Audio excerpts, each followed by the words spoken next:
भारतीयों ने बेईमानी के सब रिकॉर्ड तोड़ दिए, कोहली को सालगिरह का तोहफा, रिव्यू में क्लियर आउट को नॉट आउट करार दे दिया, बीसीसीआई का घिनौना खेल जारी, भारत स्पोर्ट्समैनशिप की धज्जियां उड़ाने में मसरूफ, अपने मुल्क में होने वाले वर्ल्ड कप में ऐसी बेईमानी की कि आम आदमी को भी सब वाज़े नजर आने लगा।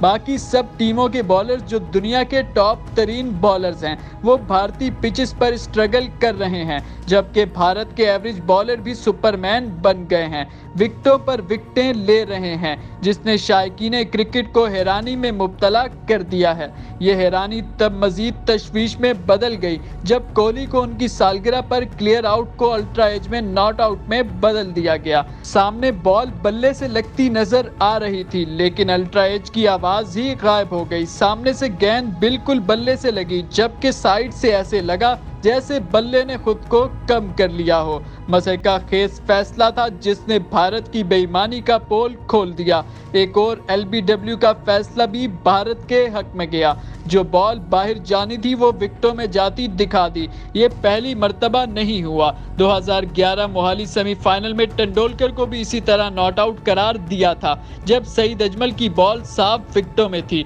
लेकिन इसे रिव्यू में बाहर कर दिया। अगर वर्ल्ड कप ऐसे ही जीतना है तो ये तमाशा क्यों लगा रखा है, वैसे ही भारत को फातेह करार दे दें। सोशल मीडिया पर शायकीन का शदीद रद्द अमल आया, जबकि मीम्स भी खूब वायरल हुई।